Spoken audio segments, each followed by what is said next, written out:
अस्सलामुअलैकुम व आदाब नाजरीन। हम लगातार इस चीज़ को फोकस कर रहे हैं कि किश्तवाड़ में माहौल जो है वो क्यों बिगड़ा है और इसके लिए जिम्मेवार कौन है।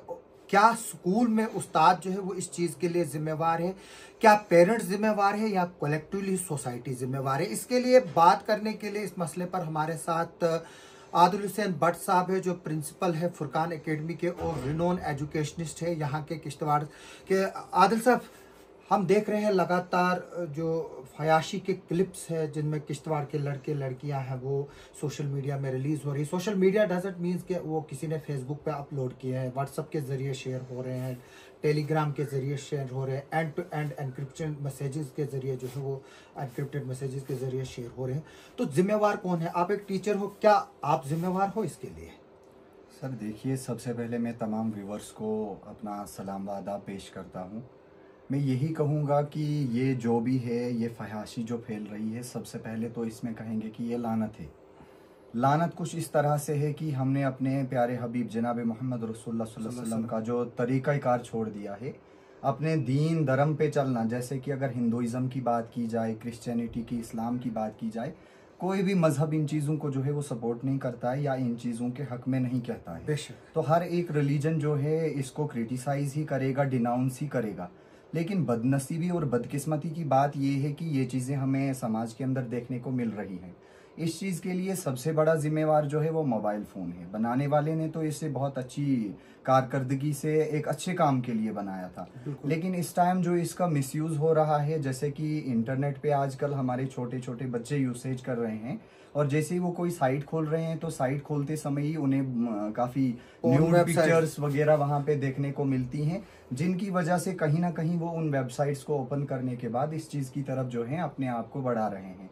और बाद में हद तो यहाँ तक पहुँची है कि आजकल कुछ लोग जो हैं इस चीज़ को खुद से कैप्चर कर रहे हैं, और बाद में जब वो सोसाइटी के अंदर आती है तो मैं उन लोगों से भी गुजारिश करना चाहूँगा कि जिनके पास ये वीडियो क्लिप्स हैं, देखिए हमारा कुरान कहता है, हमारे प्यारे हबीब ने यही फरमाया कि अगर आप किसी को गुनाह करते हुए देखोगे तो आप इसको रोकिए, पर्दा करिए। क़यामत में अल्लाह रब्बुल इज़्ज़त आपके गुनाहों पे पर्दा करेगा। तो ये तो एक हकीकत है कि गुनाह तो हर एक इंसान अपनी अपनी जगह कर रहा है। अगर ये चीज है किसी के पास, तो मैं चाहूंगा इसको रोकने का सबसे बड़ा तरीका ये है कि देखिए आसिफ भाई, जैसे आपके पास आए तो उसको डिलीट हाँ, वायरल करने से कुछ नहीं होगा। 4 लोगों के पास और पहुंचेगी, 4 के जरिए 8 के पास और पहुंचेगी, तो फहाशी इस तरीके से बढ़ती ही जाएगी। मुझे भी फोन कर रहे हैं जब से मैंने ये स्टोरी चलाई है, यार दोस्त फोन कर रहे हैं, हमें भेजो हमें भेजो। मैं उनको यही बात कहता हूं कि अगर मैं आपको भेजूंगा तो फिर मुझे वीडियो करने का क्या फन है? फिर मैंने तो वीडियो सिर्फ इसीलिए किया है ताकि वो जो है ये चीजें रोके। अब आदिल साहब, मैं बता दूं कि एक क्लिप आया है, उसमें लड़की खुद कैमरा जो है ना फिक्स कर रही है, मोबाइल यानी कि फिक्स कर रही है। तो वो लड़की को बोल रही है ये कहीं गिर तो नहीं जाएगा। लड़का बोल रहा है नहीं, आराम से रखो, ये जो है वो एक जगह टिक जाएगा। इसका मतलब है कि जो लड़की है जिसको एक शर्म और हया का डर होना चाहिए, तो वो खुद तैयार है, ये कि नहीं है कि कोई उसको ब्लैकमेल कर रहा है। दूसरी बात जो है वो दूसरा क्लिप है, उसमें लड़की जो है वो ड्रग एडिक्शन में, क्योंकि वो साफ दिखता है। जो मैंने एनालाइज किया, जब वो मेरे पास आया तो देखा कि लड़की जो है वो नशे में है। तो ये 2 कंट्रास्टिंग कैरेक्टर्स है। एक जगह लड़की नशे में है और लड़का जो है उसको क्लिप बना रहा है, दूसरी जगह लड़की जो होशो हवास में है वो लड़के को खुद एनकरेज कर रही है कि वीडियो क्लिप बना। तो ये क्या चीज है? देखिए आसिफ साहब, इसके लिए अल्लामा इकबाल अलैहि रहमा फरमाते हैं कि हर शाम का सूरज हमें यही आवाज़ के जाके देता है कि मगरिब की तरफ जाओगे तो डूब के जाओगे, फहाशी की तरफ जाओगे। आजकल जो दौरा है, हम फैशन को एक तरफ रखते हुए और दूसरी तरफ हम इन चीज़ों को जो है ना अपने लिए, अपनी पर्सनालिटी को बढ़ाने के लिए समझते हैं कि इनसे हमारा जो है काफ़ी ज़्यादा पर्सनालिटी में जो है वो निखार आएगा। लेकिन ऐसा कुछ नहीं है। और समाज के अंदर भी क्या किया जा रहा है कि अगर ऐसी वीडियोस कहीं पे निकल के आ रही हैं तो लोग ताने वगैरह बरसा रहे हैं, क्रिटिसिज्म कर रहे हैं, लेकिन आगे कोई नहीं आ रहा है कि किस तरीके से इन चीज़ों को रोका जाए। मेरा ये मानना है कि देखिए, बाइकाट करने से क्या होगा? कुछ भी नहीं होगा। आखिरकार थोड़े टाइम के बाद वो लोग फिर से ऐसे बाहर आ जाएंगे। मैं चाहूँगा कि इन लोगों की काउंसलिंग की जाए, इन लोगों को ऐसी बुक्स प्रोवाइड की जाए जिनमें इनको, अगर हिंदू है कोई या क्रिश्चियन है कोई या किसी और मजहब से ताल्लुक रखने वाला है, तो अपने मजहब की किताबों को पढ़े, वो समझे उनको कि इन चीजों की वजह से समाज के ऊपर क्या असर पड़ेगा। समाज को पहले मारो गोली, जैसे अल्लामा इकबाल रहमा कहते हैं कि अपने ही मन में डूब के पाजा सुराखे जिंदगी। तो अगर मेरा नहीं बनता न बन मगर अपना तो बन। अगर उन्हें हमारा नहीं बनना है न बने वो लोग हमारे, लेकिन कम से कम अपने आप की फिक्र तो करें, अपने माँ बाप की फिक्र तो करें। समाज को एक इंसान कुछ देता है और मर के भी उसको याद किया जाता है, तारीख में उसका नाम जो है सुनहरे अक्षरों में लिखा जाता है, लेकिन ये सब करने से सुनहरे अक्षरों में नहीं लिखा जाएगा। तो उन लोगों को चाहिए कि वो बुक्स को कंसल्ट करें, वो अपने आप को सोचें जरा कि हम किस चीज की तरफ समाज को ले रहे हैं। देखिए, अगर हम मजहब की हम बात करें, चाहे वो हिंदुइज्म हो, इस्लाम हो, जो भी मजहब है, वो औरत के पर्दे की तरफ जो है वो ज्यादा ध्यान दे रहे हैं। लेकिन आज हम औरत को जितना नंगा कर रहे हैं, चाहे हम सोशल मीडिया पर एडवर्टाइजमेंट देखें, साबन की एडवर्टाइजमेंट है, औरत ना आ रही है, एक्ट्रेस ना आ रही है, वो भी तो औरत ही है ना। तो हम कहाँ की तरफ जा रहे हैं? इस चीज को देखकर रोका कैसा जाएगा? जिस तरह से आपने अल्लामा इकबाल का जो वेस्ट का जो अशार हमको सुनाए, बेशक जो है वेस्ट जो है वो डूब ही जाएगा ना, क्योंकि जब सूरज गुरूब होता है तो उधर की ही तरफ जाता है। तो क्या इसमें कहाँ पर जो है वो कमी हो रही है? हम इसको मजहब के नाम पर भी देख रहे हैं। अगर हम किसी को लड़की को बोलेंगे तुम अपना जो जिस्म है वो डांप लो, वो बोलेगी ये मेरी आज़ादी है। तो एज ए टीचर, पहले जब हम बचपन में थे तो उस्ताद मारता था, जब घर में जाते थे तो और मार पड़ती थी अगर बताते थे। अगर आज एज ए टीचर आप किसी बच्चे को थप्पड़ मारोगे, अगले दिन आपके खिलाफ पुलिस स्टेशन में FIR होगी। तो कमी कहाँ पर है? देखिए, इसमें कहीं ना कहीं गवर्नमेंट का भी रोल रह रहा है। जिस तरीके से कि आप जानते हो कि अगर कॉर्पोरल पनिशमेंट की बात की जाए तो टोटली बैन किया गया है उस चीज़ को। जब मेरा और आपका दौर था तो हमें जब स्कूल में मार पड़ती थी, वापस घर आके बता नहीं सकते थे कि हमें स्कूल में पीटा गया है। अगर घर वालों को भनक भी पड़ती थी कि बच्चे को मार पड़ी है, तो हमें वापस दूसरे दिन स्कूल आके और पिटाई करवाई जाती थी।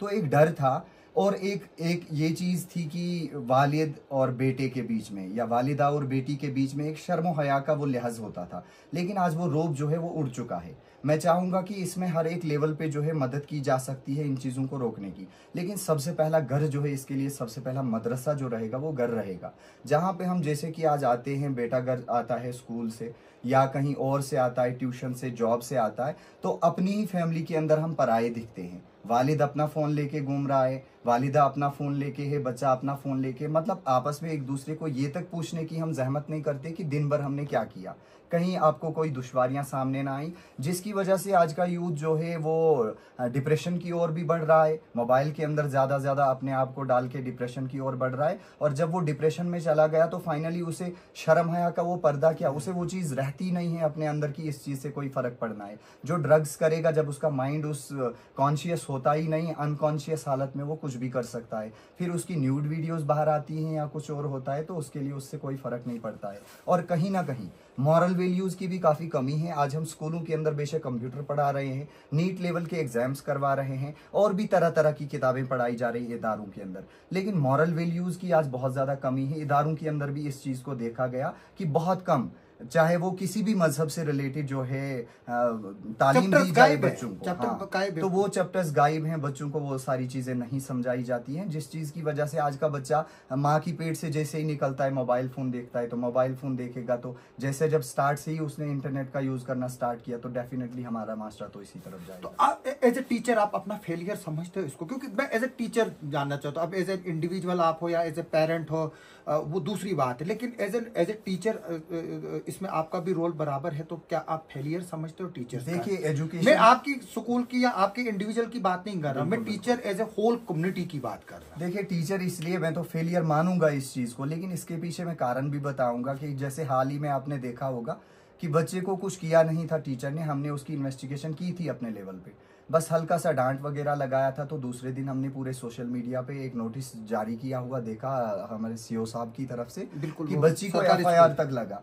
तो अब आप ही बताइए कि एज अ टीचर हम काम करेंगे स्कूल के अंदर, लेकिन हम बच्चे को जोर से बात नहीं कर सकते हैं, दूसरे दिन वालिदैन आते हैं, तो इसमें चाहिए कि वालिदैन सपोर्ट करें, टीचर्स तभी आगे कुछ अपना रोल प्ले कर सकेगा। टीचर सिग्निफिकेंट रोल तो प्ले कर रहे हैं, लेकिन सोसाइटी में कहीं ना कहीं कमी है, गवर्नमेंट के लाज में कहीं ना कहीं कमी है, और अगर ऐसे न्यूड वीडियोस बाहर आ रहे हैं, खुलेआम नाच रहे हैं लोग, तो उन लोगों के लिए भी कोई ना कोई इंक्वायरी होनी चाहिए कि ये थोड़ी ना है कि कोई मुसलमान बदनाम हो रहा है, हिंदू बदनाम हो रहा है, समाज बदनाम हो रहा है, डिस्ट्रिक्ट बदनाम हो रहा है, पूरा वर्ल्ड बदनाम हो रहा है, कंट्री बदनाम हो रही है। तो सबको चाहिए कि इसमें आगे आए और इन लोगों को किसी ना किसी तरीके से रोका जाए और इनको कड़ी से कड़ी सजाएं दी जाए। महबूब साहब से मैं बात कर रहा था पिछले दिनों, हमारे प्रिंसिपल है, इस्लामिक स्कूल के रिनोन्ड लेक्चरर, रिटायर्ड है, मैथमेटिशियन है, हज़ारों बच्चों को अभी तक पढ़ा चुके हैं। वो बोलते थे, जब मैंने एक वीडियो किया तो उसमें मैंने ये बताया कि 8th क्लास तक के बच्चे जो है वो ड्रग्स करते हैं। पिछले दिनों एक हमारे पास एक रेप केस की कंप्लेंट आई, बच्ची जो है वो 12 साल की थी, बच्चा जो है वो 14 साल का था। तो महबूब साहब ने बताया कि वो जब बच्चे प्रेयर में होते हैं वो उनके बैग्स को चेक करते हैं, किसी के पास चैनी खेनी निकलती है, किसी के पास कुबेर निकलता है। तो क्या इस तरह की अवेयरनेस की ज़रूरत है स्कूलों में? इस तरह की अवेयरनेस की बिल्कुल ज़रूरत है। मैं इसके लिए सराहना पेश करूंगा हमारे फिरदौस साहब जो अभी हमारे SHO हैं डिस्ट्रिक्ट किश्तवाड़ के। इसके अलावा DSP हेडक्वार्टर डॉक्टर ईशान साहब गुप्ता, उन्होंने फुरकान अकेडमी हाई स्कूल में एक अवेयरनेस प्रोग्राम किया था। मैं चाहूँगा कि वो ऐसे प्रोग्राम हर स्कूल के अंदर करें, हर एक पब्लिक प्लेस पे करें, जिसकी वजह से लोगों को इस चीज़ के लिए अवेयर किया जाएगा। लेकिन साथ ही साथ वालिदैन जब तक ना आगे आएँ तब तक कुछ नहीं होगा। जैसे कि आप कह रहे हैं, महबूब साहब की बात की, वो चक्स वगैरह करते हैं, बैग्स के अंदर बच्चों को तरह तरह की चीज़ें निकलती हैं। तो एक दफ़ा हमने भी अपने स्कूल के अंदर बड़ी दफ़ा ऐसा किया है, लेकिन एक दफ़ा का जिक्र है कि हमने एक बार जब ऐसा किया, एक बच्चे के बैग से वाइट मार्कर निकला। तो हमने मैक्सिमम देखा था कि कुछ बच्चे मार्कर से भी वो नशेवार वगैरह चीज़ें इस्तेमाल करते हैं। तो हमने उनके पेरेंट्स को बुला के लाया, हमने उनको कहा कि हमने सुना है कि बच्चे इनका गलत इस्तेमाल कर रहे हैं, आप मार्कर ना ही दें बच्चे को। लेकिन वालिदैन इतना ज़्यादा वायलेंट हो गए, उन्होंने हमें कहा कि आपने इल्ज़ाम लगाया हमारे बच्चे के ऊपर कि हमारा बच्चा नशा कर रहा है। हालांकि हमने उनको एक हिदायत दी थी, एक सजेशन दी थी कि ये सारी चीज़ें ना दें अपने बच्चे को, जिसकी वजह से कहीं ना कहीं ये कल किसी ना किसी को देखकर ये इसको उस चीज़ के लिए भी इस्तेमाल करेगा। बट उन्होंने उसको अदरवाइज लेते हुए, तो मैं फाइनली यही कहूँगा कि इसमें सभी का रोल है, सोसाइटी का भी रोल है, पेरेंट्स का भी रोल है और खुद इंडिविजुअल्स का भी रोल है जो इसमें अपना सिग्निफिकेंट पार्ट प्ले कर रहे हैं अभी। तो उन सभी को चाहिए कि वो अपने आप को देखें किस तरह। आज शायद आज ऑस्ट्रेलिया का एक कानून आया, उन्होंने 16 साल के जितने भी उम्र के बच्चे हैं उनको सोशल मीडिया के लिए जो है वो बैन कर दिया कि वो यूज़ नहीं कर सकते हैं। तो इसको कैसे देखते हैं आप? क्या इस तरह के कदम गवर्नमेंट ऑफ इंडिया को भी उठाने चाहिए? और दूसरी बात मैं ये बता दूं कि अगर किसी को अकाउंट ओपन करना है यूट्यूब पे, वो 14 साल का ही और सिर्फ उसको 18 कॉलम को टिक करना है, तो उसको वो सारे वीडियोस आ जाएंगे। क्या इसमें ज़रूरत नहीं है कि गवर्नमेंट इसमें ऐसे लॉ बनाए जहां पर एक आइडेंटिफिकेशन हो जब सोशल मीडिया पे आप अकाउंट खोलें, जैसे आज ऑस्ट्रेलिया ने किया है? देखिए आसिफ साहब, मैंने पहले ही ये बात कही आपसे कि सोसाइटी, टीचर्स या पेरेंट्स ही सब कुछ नहीं कर सकते जब तक ना गवर्नमेंट भी थोड़ा पार्ट ले। मैंने आपसे ऑलरेडी कहा कि कुछ रेगुलेशंस एंड रूल्स हमारी गवर्नमेंट की तरफ से जो है वो बहुत डल इस तरह से हैं कि उनको अप्लाई करके ना कहीं समाज को ही नुकसान पहुंच रहा है। तो मैं चाहूँगा, अगर आप ऑस्ट्रेलिया की ऐसी बात कर रहे हैं तो ये तो मेरे हिसाब से बहुत ही गुड स्टेप है, हमें उनको अप्रिशिएट करना चाहिए और हम चाहेंगे कि हमारी इंडियन गवर्नमेंट भी इस पे सोचे और अगर ऐसे रूल्स बनाए जाएं, और लेकिन रूल्स ही ना बनाएं, उन पे स्ट्रिक्टनेस भी काफ़ी ज़्यादा आयद की जाए। तो आखिर पर इस वीडियो के जरिए जो है आप पेरेंट्स, टीचर, सोसाइटी को क्या देंगे कि हमें क्या करना चाहिए? आप अपील क्या करेंगे लोगों से? अब हम सभी वालिदैन, टीचर्स और समाज के तमाम सोशल रिफॉर्मर्स से यही गुजारिश करेंगे कि आपको अपने लेवल से जितना भी हो सके आप अपने लेवल पे अपनी बेस्ट ट्राई कीजिए इन चीज़ों को रोकने की।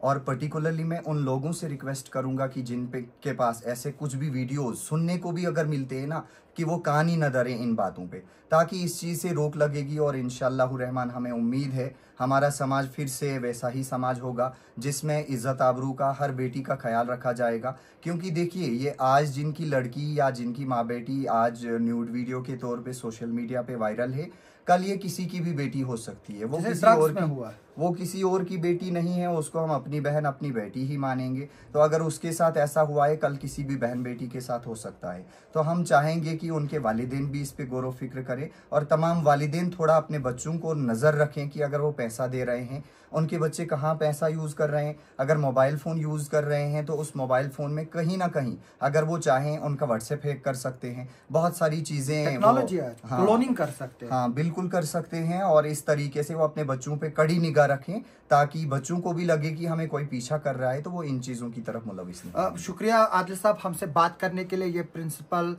फुरकान एकेडमी जो है किश्तवाड़ की, उसके प्रिंसिपल आदिल हुसैन भट्ट साहब थे। इनका साफ ये कहना है कि ये एक कलेक्टिव फेलियर है हम सब का। अगर हमें इस चीज़ से जो है वो बाहर निकलना है और इस चीज़ को जो है वो कंट्रोल करना है, तो इसमें parents, society, religious institutions, educational institution, government, police, administration, सबको मिलकर जो है वो काम करना होगा, तभी जो है वो हम इसमें कामयाब होंगे। अगर इसमें किसी भी जो मैंने नाम लिया, अगर कहीं भी एक कड़ी जो है वो टूट जाती है तो वो चेन नहीं बनेगी, वो एक टूटा हुआ जो है वो एक सिस्टम बनेगा। तो इसलिए अगर हमें चेन बनानी है तो इसमें society, religious institution, parents, schools के स्टाफ, जो घर वाले हैं, गवर्नमेंट है, सोसाइटी है, जो पुलिस है, इनको जो है वो एक चेन की तरफ काम करना होगा, ताकि इनको जो है वो हम रोक सके। इस तरह के जो हादसे, हम आगे चलकर इस पर जो है वो और डिस्कस करेंगे, हम और लोगों से बात करेंगे।